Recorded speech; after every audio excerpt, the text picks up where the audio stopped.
Hi, my name's Alison Holmes, and thank you for taking the time to listen to this presentation today, which looks at the insights and learnings from my Nuffield scholarship on the topic of Are We Fit to Farm? Investigating Irish farmer health status and sustainability.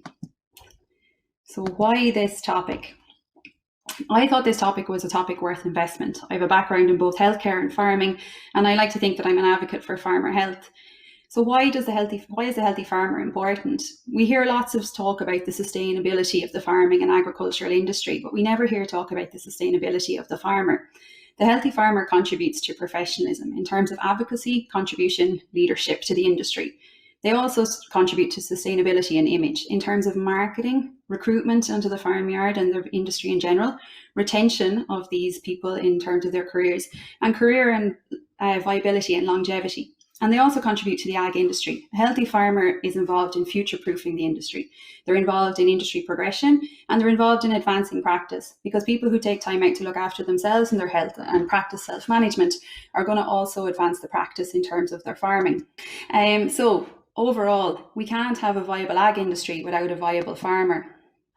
So farmer health status, just to give you a cap on what it's like in Ireland currently. So farmer and rural health population health in Ireland has been in steady decline over the past 20 years. While we were often, our urban counterparts were jealous of our lovely lifestyle and health status, this has reversed over the past 20 years. We have a disproportionately high prevalence of non-communicable diseases compared to our peers. These include things such as diabetes, stroke, cardiovascular disease. Studies report poor health literacy and health-seeking behaviours amongst farmers, and being a male-dominated profession, we know that men are less likely to seek healthcare advice and attend their GP. Poor physical health has been linked to a decline in mental health and a decreased capacity for resilience. And again, we cannot be driven and work in our industries and drive it forward if we can't manage ourselves and our own mental health and provide that resilience in an industry where we have so many uncontrollable factors. So before I decided to look into this topic and look internationally, experts in the area and leaders in the industry told me that it was really important that I would look closer to home and really know what was going on in Ireland so that I could really appreciate what was working well abroad that might also work here. I also looked into the World Health Organization guidelines in regard to what makes a really good, robust health promotion strategy. So they identified 5 main pillars, looking at community empowerment, health literacy and health behaviour, strengthening health systems, partnerships and intersectoral and agency collaborations, and building capacity for health promotion came about as a result of these 4 previous pillars working really well. As part of our Nuffield scholarship, we had the opportunity to attend the CSF in Rome and go to the UN buildings there.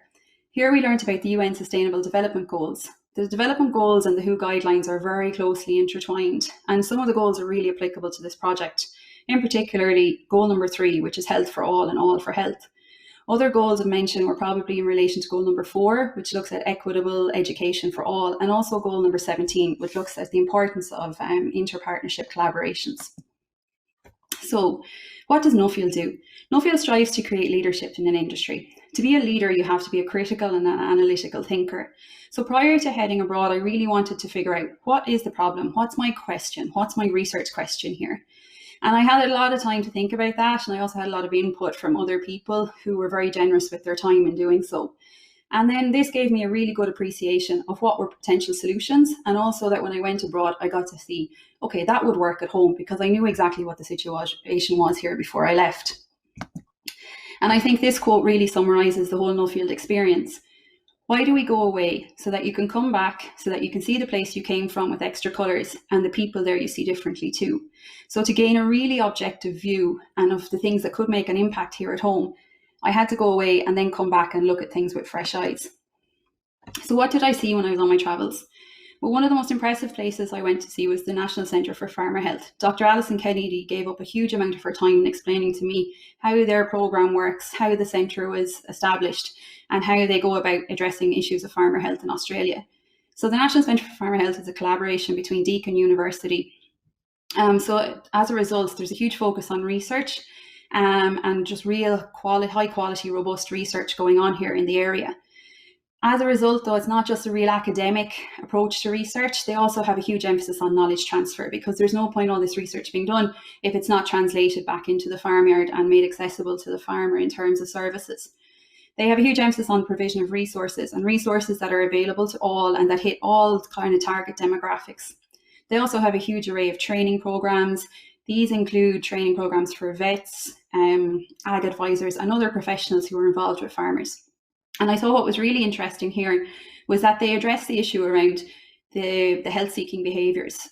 So lots of the research shows that farmers tend to prefer to get advice from other farmers or people that they feel are from rural backgrounds. So what the National Centre for Farmer Health did was, instead of trying to encourage farmers to seek health professionals and trying to teach farmers how to engage with them and communicate with them, they've instead created postgraduate education models for health professionals, and instead are teaching them how to liaise and interact with farmers. And then I spent a significant amount of time with the United Kingdom looking for lessons closer to home, and found some really good examples of farmer health initiatives being run here. There was lots of examples of social media run initiatives, such as the Fit Farmers and Farmers Weekly. And there was also some really good examples of newly established hubs, such as the Farming Health Hub in Cornwall. And then also some other things that looked at self-management aspects of farming and mental health, such as focused farmers. But I'd just like to chat a little bit more about a couple of ones that I thought that were kind of very relevant and could easily be set up in Ireland. Rural support was set up in Northern Ireland in relation to the foot and mouth crisis in 2002. It provides a helpline for farmers Monday to Friday, and then signposts farmers who need alternative services outside of this time. They have developed from being a helpline to a farm advisory service. They provide on-farm advisory services, and they also run courses for farmers, which really highlight the importance of self-management and how big an asset the farmer is in themselves, such as the title of their latest kind of course and education opportunity for farmers, which is called Your Greatest Asset is You. Rural support in turn supports and promotes the Farm Families Health Check. So the Farm Families Health Check is a joint initiative between the Northern Ireland Department of Health and Department of Agriculture and the Environment. It is a mobile clinic which provides health checks to farmers. So it goes around to areas where farmers are going to be, such as marts, co-ops, farm shows, pre-COVID when we still had them. And it really encourages farmers to avail of health checks. So the health check is a 40-minute health check, which looks at kind of their mental health and also their physical health, and then refers onward as appropriate. It really is making the service accessible to the farmer. It's right there. It's encouraging farmers to use it. One farmer walks in, walks out, has a positive experience. Suddenly more farmers are going to go in and do the same. It's really quick, and again, it's bringing the service to their local community rather than trying to get the farmer to access a service in a more urban area. Since it was set up in 2012, it's had 20,000 people through its doors, and considering that there are only about 25,000 farm families in the UK, this is a huge proportion of people who have accessed it. Another service that's worth mentioning is Farming Connect in Wales. So Farming Connect is funded by the Department of Agriculture in Wales. They are connected with they are accustomed to kind of providing continuing professional development opportunities for farmers. They are aligned with the Red Tractor scheme, which is similar to our Board B scheme, and farmers will gain extra credits in these schemes for participation in ongoing education. They have a huge emphasis on self-management and how this self-management there, as a result, promotes practice in farming and good sustainable practice. Lots of their courses revolve around a peer mentoring scheme, which is always kind of overfulfilled, both in terms of people wanting to be the mentors and people wanting to be the mentees. And they also supply on-farm advisory services as well. So what did all these things have in common that made them successful? They were all collaborations. They had a focus on health literacy and self-management. They all incorporated educational elements. And again, the big thing about them all was they made themselves really accessible to the farmer.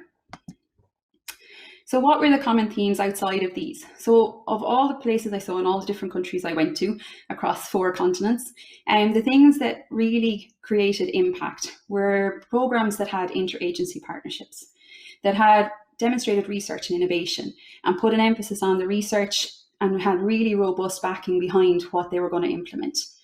They also had government support and funding to allow for longevity of the programs and to allow them to apply learnings from pilots into further programs. They had recognition and acknowledgement, not only from government bodies, but also from farming bodies, again, lending that kind of peer element to it.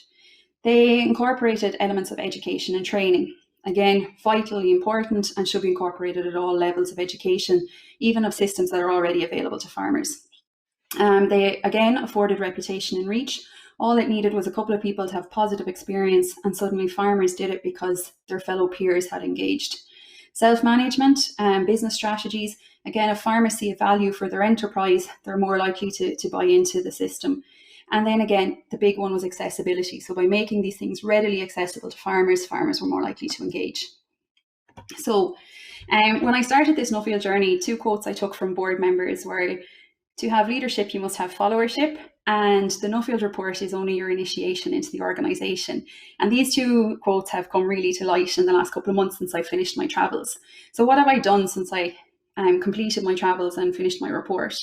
Nuffield has opened lots of doors for me. It's given me a platform to become a real advocate for farmer health.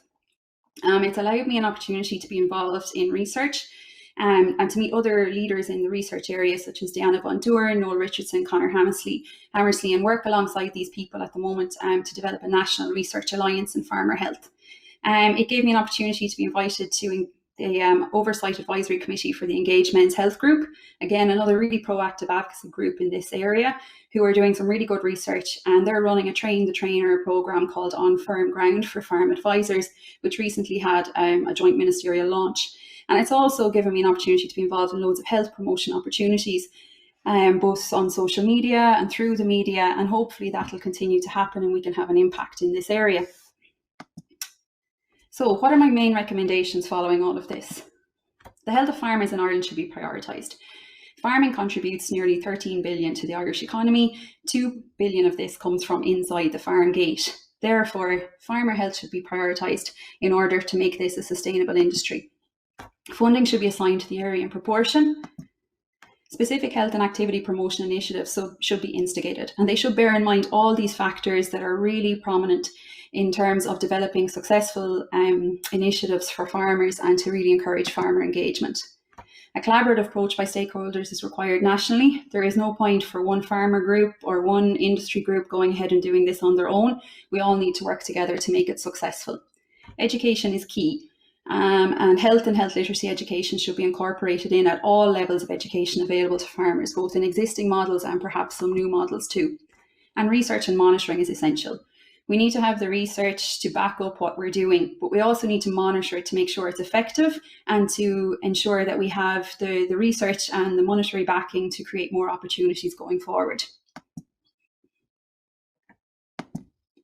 So to finish, I would like to say a special thanks to everyone that helped me along this Nuffield journey, especially to our scholarship sponsors who have invested not only financially, but also in terms of time and expertise. I would like to thank my employees, University of Limerick, for allowing me the time off to complete this scholarship. I would like to thank the Nuffield board, and in particular John Turrell, for their constant patience and guidance over the course of the past 2 years.